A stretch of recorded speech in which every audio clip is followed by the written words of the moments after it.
अलग अलग पीढ़ी के नेता जो हैं वो हमारे साथ मौजूद हैं। मुझे लगता है कृपा शंकर जी बिल्कुल अपने को दूसरी पीढ़ी का मान नहीं रहे होंगे, वो कह रहे होंगे कि मैं तो नीतीश से पहले की पीढ़ी का हूँ। उनको दूसरी पीढ़ी का अच्छा, आप भी नहीं मानते हैं?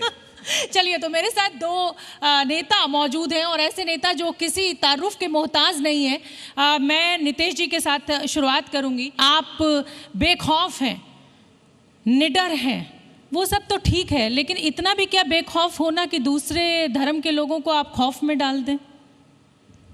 क्योंकि मेरा खून ही भगवा है और खून भगवा होने की वजह से वो निडर होना, बेखौफ होना, वो हमारे खून में होने की वजह से हमारे इस हिंदू राष्ट्र में अगर हम हमारे सनातन धर्म के बारे में, हिंदू धर्म के बारे में नहीं बोलेंगे तो कोई इस्लामाबाद पाकिस्तान में जाके तो बोल नहीं सकते। तो मुझे लगता है कि सही देश में सही भूमिका लेना ये बहुत ज़रूरी है। इसलिए हम हमेशा हम किसी और धर्म को नीचा नहीं दिखाते, मगर हम हमारे धर्म को जो कोई उसके तरफ गंदे नज़र से देखता है उसको उसकी सही जगह दिखाते। कुछ भी कहकर सही जगह दिखाते हैं, कुछ भी बोल देते हैं, चाहे किसी की भावना आहत क्यों ना होती हो। हिंदू धर्म और सनातन ये कब कहता है कि दूसरे का अपमान कर कर या दूसरे का दिल दुखाकर हमारा सनातन सच तो दूसरे का धर्म हमारे धर्म के बेटी बहनों को लव जिहाद के नाम पे ख़त्म कर सकता है। दूसरे का धर्म अपना खुद का धर्म बढ़ाने के लिए हमारे ही मंदिरों की जगह पे मस्जिद बना सकता है।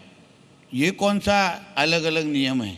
ठीक है, ये हमारे हिंदू राष्ट्र है, यहाँ सर्वधर्म समभाव चलता नहीं है। यहाँ पहले हिंदुओं का हित देखा जाता है और फिर बाद में दूसरों को गिना जाता है। ठीक है, नीतीश जी ने हिंदुत्व की बात करी, हिंदुओं को आगे बढ़ाने की बात करी, सनातन को आगे बढ़ाने की बात करी, लेकिन कृपा शंकर जी कुछ अलग बात करते हैं और बात वो उत्तर भारतीयों की करते हैं, वो सबको साथ लेने की मराठी संस्कृति की करते हैं। कृपा शंकर जी, यहाँ हिंदुत्व आ गया, आप उसमें उस हिंदुत्व में एक और आगे बढ़ते हैं उत्तर भारतीयों के साथ, क्या कहेंगे? पहली बात शोभना जी, आपको नमस्कार और यहाँ उपस्थित सभी उपस्थित नौजवान सभी हैं, कोई भी ऐसा दिखाई नहीं पड़ रहा है कि बुजुर्ग है। मैं सभी को प्रणाम करता हूँ। एक अंग्रेजी का वाक्य है, कंटिन्यूटी विथ चेंज, अतीत के नींव पर भविष्य का निर्माण। नीतीश राणे जी ने जो बात कही, मैंने कहा ना, कंटिन्यूटी विथ चेंज। सनातन धर्म था, है और रहेगा, लेकिन उसके साथ साथ हमारा विकास जो है, विकास ही हमारी भारतीय जनता पार्टी का मूल मंत्र है। और आज महाराष्ट्र के मुख्यमंत्री आदरणीय देवेंद्र फडणवीस जी इतने युवा हैं कि नीतीश राणे और देवेंद्र फडणवीस जी में जब देखें तो लगता नहीं कौन कितना युवा है।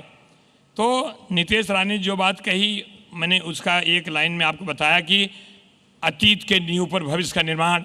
अगर हमारा धर्म नहीं होगा तो हमारा कर्म कैसा होगा? हमारा धर्म होना ही चाहिए। और हिंदुस्तान जो है, इसीलिए हिंदुस्तान है।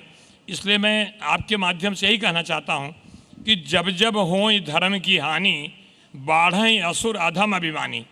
तो जब हमारी धर्म नहीं रहेगा तो हमारा कर्म कैसा होगा?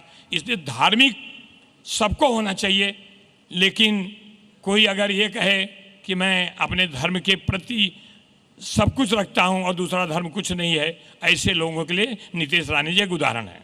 तो मतलब धर्म सिर्फ अपना आगे बढ़ाना है, दूसरों का धर्म नहीं? हम सिर्फ अपने धर्म पे विश्वास रखें, दूसरे धार्मिक होना, धार्मिक सबको होना चाहिए, धर्मांध नहीं होना चाहिए। ठीक है नीतीश जी, युवा मंत्री, काम करने वाली छवि, बेबाकी की छवि, क्या ऐसा कुछ आप अपने इलाके के लोगों के लिए, महाराष्ट्र के लिए बतौर मंत्री आप अगर अपनी कोई उपलब्धि बताना चाहें तो? देखिए, मैं महाराष्ट्र में पोर्ट्स और फिशरीज, ये दो मंत्रालय मेरे पास है। जो हमारे कृपा शंकर जी ने कहा है कि धर्म के साथ विकास, इसलिए मेरी बात कहने के पहले थोड़ा एक आधा मिनट में उस पर कहूँगा कि ज़रूर विकास ज़रूरी है और विकास होना ही चाहिए। हमारा देश का, हमारे राज्य आगे बढ़ना ही चाहिए, मगर हम किसका विकास कर रहे हैं वो भी महत्वपूर्ण है। जो यहाँ रहते हैं, जो यहाँ की मिट्टी के हैं, उनका विकास होना चाहिए, ना कि कोई घुसपैठियाँ आके अगर इधर रहें, मुंबई के हक का पानी और बिजली चुराए और उनका विकास करते बैठे तो फिर उसको विकास नहीं कहेंगे। एक दूसरा, आपने मेरे 2 डिपार्टमेंट के माध्यम से, हम मुंबई हो महाराष्ट्र हो, हमारे पास 877 किलोमीटर की पूरी कोस्ट लाइन है और वहाँ मछुआरों के बहुत प्रश्न हैं।